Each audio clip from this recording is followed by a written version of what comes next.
Coach, every now and then you unearth the champion in your midst that you didn't know about. Now, Yes, we were about to talk to a fellow called Mark Lynn, Showjumping. He's been on the Grand Prix for at least 10 years.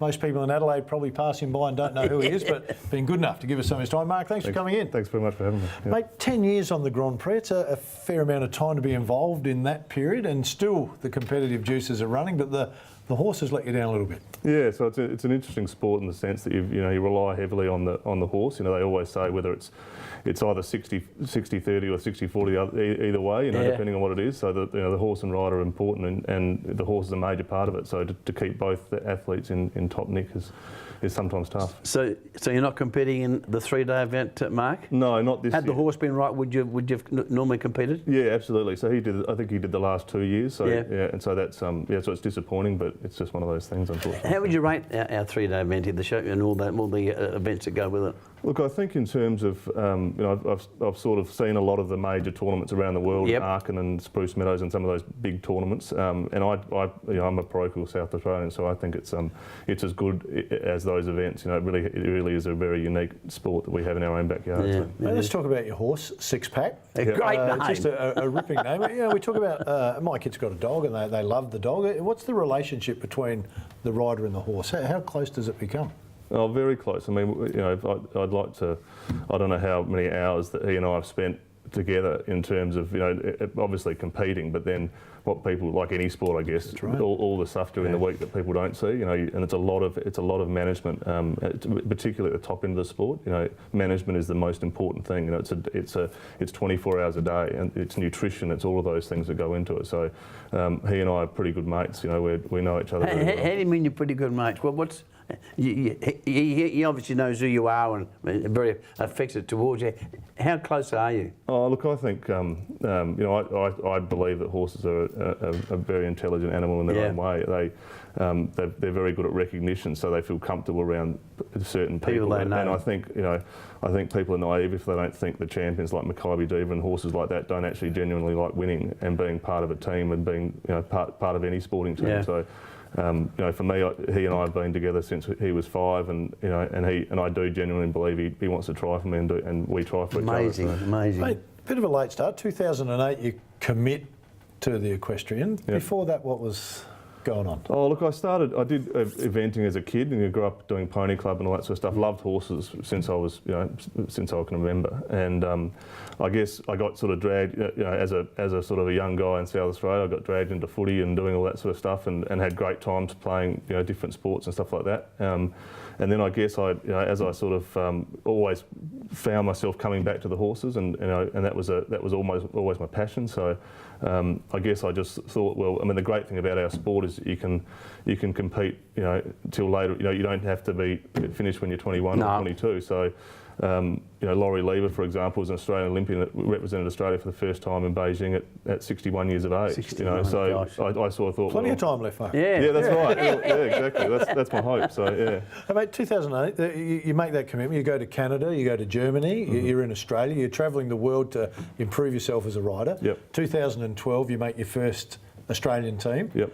The Olympics are close, so close. Yeah, not quite there. No, it's a tough sport, and you've got to. And I think I think you need to have both of the athletes, being you and the horse, peaking at the right time. So is that difficult to do that? Very difficult, and given the fact the Olympics are only every 4 years, there's World Championships there every 4 years and cycle. So, but to have them right at that exact same time is very difficult. So that's always the challenge, and but you just keep on sort of doing what you do, and it's a way of life. So if it comes to the Olympics that turn up and everything falls, all the cards fall in your lap, then that's terrific. But it is a tough sport. Mate, you've got an equestrian facility out at Flaxley where you breed horses, you train horses, and you mentioned Makybe Diva before.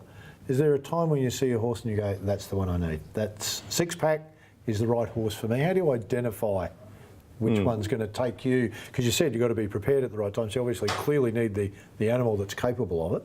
How do you pick that horse? Well, I think there's a common saying in horse sports that beauty is in the eye of the beholder. So that is in itself a skill that some riders are good at and some others aren't. There's some of the best riders in the world aren't particularly good at picking horses, but they have a great team around them that can pick the horse that suits them. So I think it is one of those things that I look for certain things that I just think What are sort the of right things do you look for? Look, I think for me, they've got to have a good character. You know, they've got to have a character that's something a little different, a little bit quirky. They've got to be well, put together. So if you look at any good athlete, it's always the same. They've got to have the right sort of mix of stuff, and they've got to have good genetics. You know, genetics are an important part as well. So there's a whole lot of different things, and then at the end of it, when you try them out, it's just simply there's something about this horse I really like, and that's what it's about. Over the journey, have you got on a horse and went, I just feel really comfortable on this horse?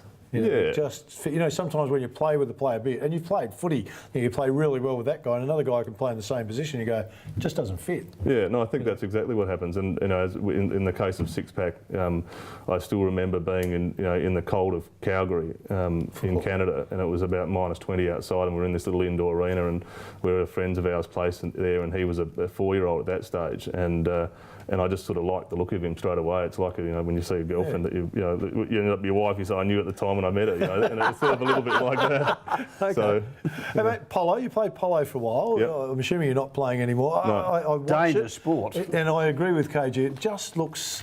Unbelievably skilled, no question, but it looks dangerous. Is there times when you're out there where you're going, I don't know if I need to be doing this. This is a bit risky. Oh, it's a little bit heat of the moment. So you sort of, when you're in the game, I tried for a little while to do both, and it was too much. Hard. Yeah, too hard to do both sports. So, but I think, look, it's a risky sport, and you do have accidents. But I think it's a little bit like the same thing that apply to the footy players. They know that one day they're going to have an injury of some kind or a concussion or something like that, and it's just part of the sport. You've had a few pranks? I have. I've had some pretty bad ones actually. Have you really? Yeah, I had.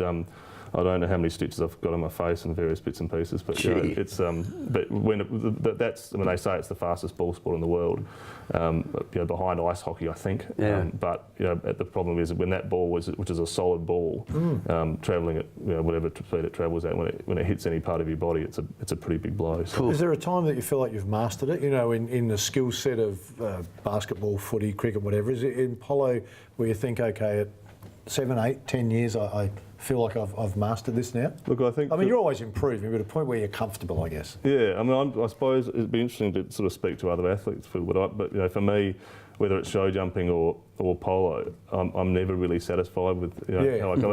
Obviously you have good days and bad days, but there's always. I've never done the perfect show jumping round. I don't reckon I ever will get close to it, and I've never played the perfect polo game. So there's always ways you can. We always want the perfect game. That's right. It's not going, mate, but you've got till you're 60 something. That's right. 2 kids, wife. Yep. Are the kids interested in the horses? Yeah, they are. So they my son, he loves his footy and all that sort of stuff as well, but. We don't try and push them too much because they've grown up. They've grown up travelling the world as well and going to every show, throughout America and all that sort of stuff as well. So we try and make sure we manage that properly, and we don't try and push it too hard. But at the moment, they kind of like it. And in fact, my son Morgan, at the moment he's riding my the same horse that I was on the London long list with. So really, yeah, he's now 17, but he's still. So he'll follow in Dad's footsteps, do you think? Oh look, he might. He's only 12 years old, so he's got plenty of time to work it out. But once again, he's sort of. We just try and we live on the farm, and he rides his motorbike and he plays footy and he does all sorts of things. So I'm hoping he'll work out what he really wants to do at the end of it. So. Like on a serious note, 2012, you make the Australian team, first time for you, and it is the Australian long list. Yep. Now we're 2017. Your horse is having a rest. Is there another chance for you? Is there another 2020 Tokyo? Maybe I go again to the Olympics, or 24? Is there? Because there's time. You clearly got the drive.